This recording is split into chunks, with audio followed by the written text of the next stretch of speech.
Hello everyone, I'm Akhilesh Kumar Srivastava, and in this lecture I'm going to discuss about the double-ended queue. Double-ended Q एक ऐसा data structure है जिसमें insertion और deletion दोनों ends पे possible होते हैं। दोनों एंड्स का मतलब है कि रेयर एंड पे भी पॉसिबल होगा और फ्रंट एंड पे भी पॉसिबल होगा। तो डबल-एंडेड क्यू को जो बेस्ट इंप्लीमेंटेशन पॉसिबल होगा वो लिंक लिस्ट के थ्रू पॉसिबल होगा, और वो भी डबली लिंक लिस्ट से।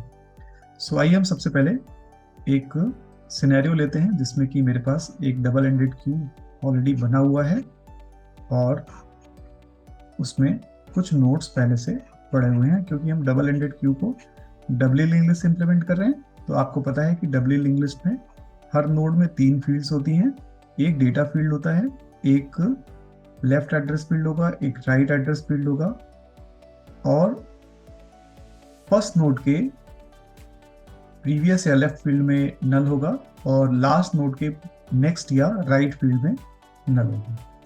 हम मान लेते हैं कि यहाँ पे जो पहला नोड है वो फ्रंट नोड है और जो लास्ट वाला नोड है वो रेयर नोड है। तो जिन ऑपरेशंस को हम इसमें इंप्लीमेंट करेंगे वो ऑपरेशंस होंगे इंसर्ट इन द लेफ्ट या इंसर्ट इन द फ्रंट, और delete from the front, and insert in the rear and delete from the rear. जैसा कि मैंने पहले ही बताया कि इसमें इंसर्शन और डिलीशन दोनों एंड पे पॉसिबल होता है, इसलिए हम इन फंक्शंस का यूज करेंगे। इसके अलावा हम एक ट्रैवर्स फंक्शन बना लेते हैं और ट्रैवर्स फंक्शन मुझे विजिट करके दिखा देगा कि मेरी लिंक लिस्ट सही बनी है कि नहीं बनी है। फिर इसके बाद हमें स्टार्ट करने के लिए एक इनिशियलाइज फंक्शन की जरूरत पड़ेगी, जिससे कि हम फ्रंट और रेयर को नल इनिशियलाइज कर देंगे। इसके बाद हम एक फंक्शन और डिक्लेयर करेंगे और जिसका नाम होगा इज एम्प्टी फंक्शन, जो कि चेक करेगा कि मेरा डबल एंडेड क्यू एम्प्टी है या नहीं है। तो आइए एक एक करके इन फंक्शंस को हम डिजाइन करते हैं। तो सबसे पहले हम जो फंक्शन डिजाइन करने जा रहे हैं वो है इनिशियलाइज फंक्शन। और इनिशियलाइज फंक्शन में हम ये मान रहे हैं कि मुझे गिवन है फ्रंट और रेयर, और मैं सबसे पहले इनिशियलाइज फंक्शन में फ्रंट और रेयर दोनों को नल इनिशियलाइज कर दूंगा, ताकि ये इंश्योर हो सके कि हमारी लिंक लिस्ट में कोई भी नोड्स नहीं है बिगिनिंग में या स्टार्ट में। ये मेरा सबसे पहला एल्गोरिथम हो गया। इसके बाद मैं इज एम्प्टी फंक्शन डिक्लेयर कर रहा हूँ, डिफाइन कर रहा हूँ, जिसमें मेरे पास फ्रंट और रेयर गिवन है, और मुझे ये टेस्ट करना है कि मेरा लिंक लिस्ट एम्प्टी है कि नहीं, या मेरा डबल एंडेड क्यू एम्प्टी है कि नहीं। तो अगर फ्रंट मेरा नल हो गया या रेयर नल हो गया, तो दोनों के केस में हम ये कह सकते हैं कि मेरा डबल एंडेड क्यू एम्प्टी है। सो मैंने यहाँ पे कंडीशन लिखा है कि अगर फ्रंट इक्वल्स टू नल या rear is equals to null, then this is the condition for emptiness. So हम कह देते हैं कि यहाँ पे return true. So true return होने का मतलब है कि मेरा डबल एंडेड क्यू एम्प्टी है। अदरवाइज हम कहेंगे return false, and the meaning of the return false is कि मेरा डबल एंडेड क्यू एम्प्टी नहीं है। फाइन। सो ये दो ऑपरेशंस हमने डिजाइन कर लिए। अब आइए इंसर्शन डिजाइन करते हैं। लेट्स से मुझे फ्रंट में एक नोड इंसर्ट करना है, तो let me design a fresh diagram and write the code afresh.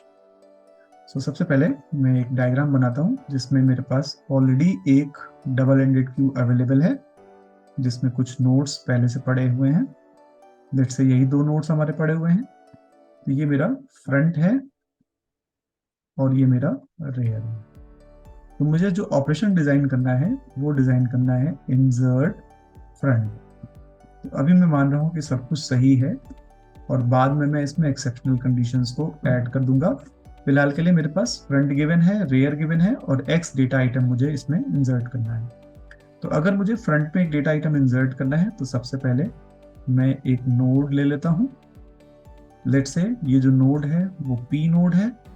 इसके इंफॉर्मेशन फील्ड में एक्स डाल देते हैं, इसके प्रीवियस फील्ड में नल डाल देंगे, फिर फ्रंट और पी की लिंकिंग कर देंगे। तो अगर पी का लिंकिंग हम फ्रंट से करेंगे तो हम कहेंगे कि पी के नेक्स्ट में फ्रंट का एड्रेस आ जाएगा और फ्रंट के प्रीवियस में एड्रेस आ जाएगा पी का।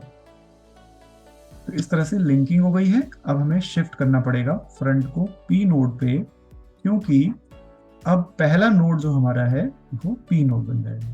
तो एक बार हम रिपीट करें कि हमने क्या क्या प्रोसेस किया।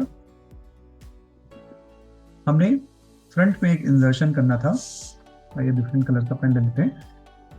सो फ्रंट में मुझे इंसर्शन करना था, तो मैंने गेट नोड फंक्शन से एक नोड के लिए मेमोरी एलोकेट कर ली, फिर इसके इंफॉर्मेशन में x डाल दिया और इसके प्रीवियस फील्ड में नल डाल दिया। क्योंकि पहला नोड बनेगा इसलिए प्रीवियस फील्ड में हमने नल डाल दिया। फिर p के नेक्स्ट फील्ड में हमने फ्रंट का एड्रेस डाल दिया और फ्रंट के प्रीवियस फील्ड में हमने p का एड्रेस डाल दिया। तो इसको हम लिख लेते हैं। सबसे पहले हमने क्या काम किया कि p is equals to get node किया। गेट नोड का मतलब है कि मैं एक नोड के लिए मेमोरी एलोकेट कर रहा हूँ। देन मैं कह रहा हूँ कि p dot information field this is equals to x। फिर p के प्रीवियस फील्ड में मैं नल सेट कर देता हूँ। देन हम लिंकिंग करेंगे, p के नेक्स्ट फील्ड में फ्रंट का एड्रेस डाल देते हैं। नेक्स्ट हमें एक और काम करना है, ये करना है कि फ्रंट के प्रीवियस फील्ड में हम p का एड्रेस डाल देते हैं। सो फ्रंट के प्रीवियस फील्ड में हमने नल का एड्रेस डाल दिया। अब एक काम और करना है कि फ्रंट हमारा सेकंड नोड पे भी है, हम फ्रंट को शिफ्ट कर देते हैं कि फ्रंट फर्स्ट नोड पे आ जाए। So front is equals to p। Fine, okay. अब आइए हम ये टेस्ट करते हैं कि मान लीजिए कि मेरे पास कोई नोड्स इनिशियली नहीं है। अगर कोई नोड्स इनिशियली नहीं है तो फ्रंट मेरा नल होगा और रेयर भी नल होगा। हमने इनिशियलाइजेशन में देखा था कि अगर कोई नोड्स नहीं है तो फ्रंट और रेयर दोनों नल होंगे। तो हम देखते हैं कि क्या ये इस केस में भी चलेगा। तो यस, हम देखते हैं कि पहला हमारा है कि p is equal to get node, एक नोड ले लिया हमने, p के इंफॉर्मेशन फील्ड में x डाल दिया, p के प्रीवियस फील्ड में नल डाल दिया, p के नेक्स्ट फील्ड में फ्रंट डाल दिया। चूंकि फ्रंट नल है तो p के नेक्स्ट फील्ड में भी नल हो गया। फिर हमने कहा कि फ्रंट के प्रीवियस फील्ड में p, जो नोड हमारा एग्जिस्ट ही नहीं करता, फ्रंट हमारा एग्जिस्ट नहीं करता, तो इसके प्रीवियस फील्ड को रेफर करने का कोई मीनिंग नहीं है। तो इसलिए ये वाला जो स्टेटमेंट हमारा है इसको हम कंडीशनल बना देते हैं कि अगर front is not equal to null तभी ये स्टेटमेंट चले, प्रीवियस फील्ड तभी सेट हो जबकि फ्रंट एग्जिस्ट करता हो, अदरवाइज ये स्टेटमेंट ना चले। लेकिन फ्रंट इक्वल्स टू p करने का जो स्टेटमेंट है वो तो होगा ही, क्योंकि जिस नोड को हम अभी बना रहे हैं वहीं पे फ्रंट आ जाएगा। अच्छा, रेयर अभी भी हमारा नल रह जाएगा जो कि सही नहीं है, क्योंकि एक नोड मेरा इंसर्ट हो चुका है, तो जहां पे फ्रंट है वहीं पे रेयर को भी आ जाना चाहिए। तो हम एक काम करते हैं कि जो इफ है उसका एल्स एक बना देते हैं और एल्स स्टेटमेंट में हम लिख देते हैं कि चूंकि फ्रंट नल है इसलिए रेयर जो है वो आ जाएगा फ्रंट की पोजीशन पे या p की पोजीशन पे, और front is equals to p statement common statement होगा। अगर फ्रंट नल है तो भी और फ्रंट नल नहीं है तो भी फ्रंट तो चेंज होगा, फ्रंट नए नोड पे आ जाएगा जो भी अभी हमारा इंसर्शन हुआ है। तो ये मेरा इंसर्ट फ्रंट ऑपरेशन होगा। फाइन, आइए अब हम डिजाइन करते हैं इंसर्ट रेयर ऑपरेशन। तो सबसे पहले एक हम डायग्राम बना लेते हैं।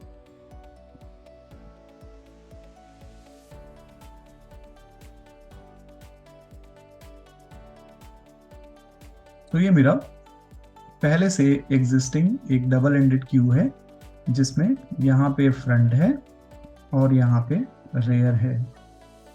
अगर मुझे एंड में एक नोड इंसर्ट करना है या रेयर के बाद एक नोड इंसर्ट करना है तो मैं मानूंगा कि एक नोड के लिए मैं मेमोरी एलोकेट कर लेता हूँ। लेट्स से वो p है, p के इंफॉर्मेशन फील्ड में x डाल लेंगे, p के नेक्स्ट फील्ड में नल, क्योंकि ये लास्ट नोड बन जाएगा। p के प्रीवियस फील्ड में मुझे रेयर को सेट करना होगा और रेयर के नेक्स्ट फील्ड में p को सेट करना होगा। तो आइए इसको हम लिख लेते हैं। जो ऑपरेशन मेरा है that operation is insert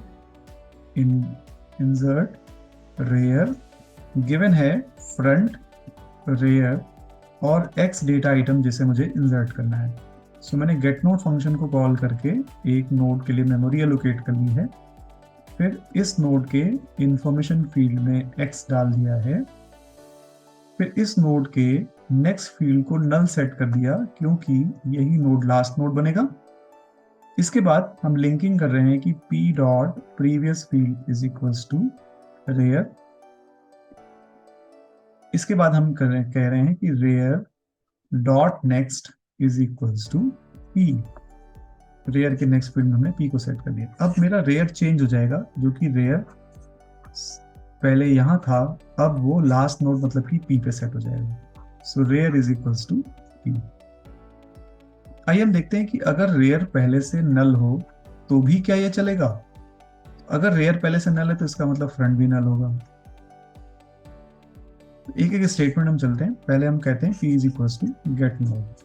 so p is equals to get node working fine. एक नोड ले लिया, इस नोड के इंफॉर्मेशन फील्ड में x डाल दिया, इस नोड के नेक्स्ट फील्ड में नल सेट कर दिया, इस नोड के प्रीवियस फील्ड में रेयर सेट किया। चूंकि रेयर पहले से नल है तो p के प्रीवियस फील्ड में भी रेयर आ जाएगा। तो स्टेटमेंट नंबर 1 2 3 4 तो बहुत अच्छे चल रहे हैं। अब हम कह रहे हैं कि rear dot next equals to p। तो जब नोड एग्जिस्ट ही नहीं करता तो उसके नेक्स्ट फील्ड को हम रेफर ही नहीं कर सकते। तो इस स्टेटमेंट को हम कंडीशनल बना देते हैं।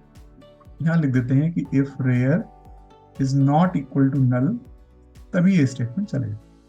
मान लीजिए कि रेयर नल है और ये स्टेटमेंट नहीं चला, तो थोड़ी देर बाद rear is equal to P हो जाएगा। इसका मतलब है कि इसी पोजीशन पर रेयर आ जाएगा, लेकिन फ्रंट अभी नल रह जाएगा। ये सही नहीं है, तो फ्रंट को भी उसी पोजीशन पे आ जाना चाहिए जहां पे रेयर है। मतलब कि जो नोड हमने क्रिएट किया वहीं पे रेयर को आ जाना चाहिए, वहीं पे फ्रंट को आ जाना चाहिए। सो एल्स स्टेटमेंट में हम यहाँ पे कह देते हैं कि front is equals to P. Rear is equals to P का जो स्टेटमेंट है वो कॉमन स्टेटमेंट होगा, इसलिए इसको हम इफ एल्स के बाहर लिख लेते हैं और हमने यहाँ पे कह दिया rear is equals to P. तो इस तरह से एक नोड इंसर्ट हो गया at the rear end. Fine. अब आइए हम लोग डिलीशन ऑपरेशन कर लेते हैं। सो डिलीशन ऑपरेशन के लिए सबसे पहले एक बेस लिंक लिस्ट बना लेते हैं, और ये बेस लिंक लिस्ट मेरी डबल एंडेड क्यू की तरह से वर्क कर रहा है। इसमें ये वाला जो नोड मेरा है वो फ्रंट नोड है, और ये वाला जो नोड है वो रेयर नोड है। मान लेते हैं कि मैंने जो ऑपरेशन डिजाइन करना है अभी, वो डिलीट फ्रंट ऑपरेशन डिजाइन करना है। डिलीट फ्रंट ऑपरेशन में फ्रंट पॉइंटर मेरे पास गिवन होगा, रेयर पॉइंटर गिवन होगा, और इसमें से मुझे फ्रंट एलिमेंट को डिलीट करना है। तो अगर मुझे फ्रंट एलिमेंट को डिलीट करना है तो मैंने माना p is equals to front. तो मैंने p नोड यहाँ मार्क कर लिया। इसी नोड को मुझे डिलीट करना है। अगर मुझे इस नोड को डिलीट करना है तो फ्रंट मेरा आगे की तरफ शिफ्ट हो जाएगा, सेकंड नोड पे शिफ्ट हो जाएगा। तो मैंने कहा front is equals to front dot next. इसके बाद p नोड को मुझे डिस्ट्रॉय करना है, लेकिन डिस्ट्रॉय करने से पहले मैं फ्रंट नोड, जो नया फ्रंट नोड बना है, उसके प्रीवियस फील्ड में नल सेट कर देता हूँ। ऐसा मैंने इसलिए किया कि जो सेकंड नोड है वही फर्स्ट नोड बन जाएगा, और ये प्रॉपर्टी होती है फर्स्ट नोड की कि उसके प्रीवियस फील्ड में नल होता है। तो चूंकि फ्रंट नोड आगे शिफ्ट हो गया सेकंड नोड पे, तो फ्रंट के प्रीवियस फील्ड में हमने नल सेट कर दिया। इसके बाद मुझे क्या करना है, इसकी मेमोरी को डिस्ट्रॉय करना है p की। सो मैंने क्या किया, सबसे पहले p के इंफॉर्मेशन फील्ड को सेव कर लिया कहीं पे, देन फ्री कर दिया जो मेमोरी एलोकेटेड है p नोड की, और x को रिटर्न कर दिया। ये सभी चीजें तभी बढ़िया चलेंगी जबकि मेरे पास कम से कम 2 नोड्स होंगे। मान लीजिए कि मेरे पास केवल सिंगल नोड है, तो मैं देखना चाहता हूं कि क्या सिंगल नोड पे ये वर्क करेगा। तो लाइन बाय लाइन हम चलते हैं। ये मेरा फ्रंट नोड है और मेरा रेयर नोड भी यही होगा अगर सिंगल नोड है तो। फिर मैंने मान लिया कि यही नोड मेरा p है।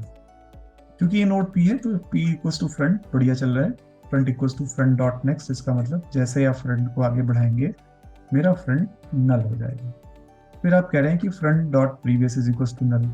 तो फ्रंट डॉट प्रीवियस को तो आप नल तभी सेट करेंगे जबकि आपके पास कम से कम 2 नोड्स हैं। यहाँ पे एक ही नोड है और वो भी नल हो गया, उसके डिलीशन के बाद फ्रंट नल हो गया, तो फ्रंट के प्रीवियस फील्ड को हम नहीं सेट कर सकते। तो इसका मतलब है ये वाला स्टेटमेंट मेरा कंडीशनल होगा। यहाँ मैं एक कंडीशन लगा देता हूँ कि अगर front is not equal to null, तभी हम फ्रंट के प्रीवियस को सेट करें। कम से कम 2 नोड्स हैं तभी फ्रंट का प्रीवियस सेट होगा।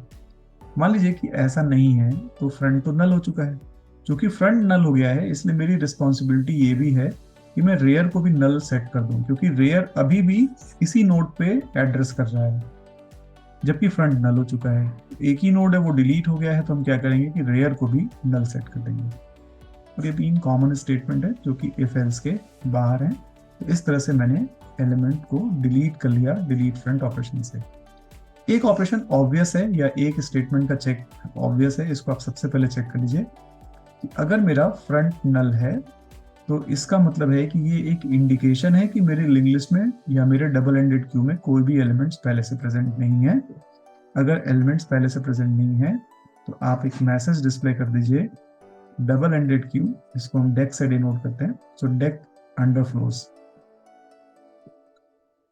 और या तो आप रिटर्न कर जाइए या तो आप एग्जिट कर जाइए, बता दीजिए कि ये एक एरर आ गई है मेरे, और हम अंडरफ्लो कंडीशन हमारी आ रही है कि हम अटेम्प्ट कर रहे हैं ऐसे नोड्स को डिलीट करना जो कि एग्जिस्ट ही नहीं करते हैं। और अगर ये ट्रू नहीं है तो एल्स में कम से कम एक नोड है, तो आप एल्स वाला पार्ट एग्जीक्यूट करेंगे और नोड को डिलीट कर लेंगे, जो भी मेथड हमने एक्सप्लेन किया उसके अकॉर्डिंग। फाइन, इसी तरह से हम डिलीट रेयर ऑपरेशन कर लेते हैं, और डिलीट रेयर ऑपरेशन बिल्कुल ही सिमिलर है डिलीट। सो डिलीट रेयर ऑपरेशन हम करने जा रहे हैं। इसके लिए सबसे पहले हम एक लिंक लिस्ट बना लेते हैं।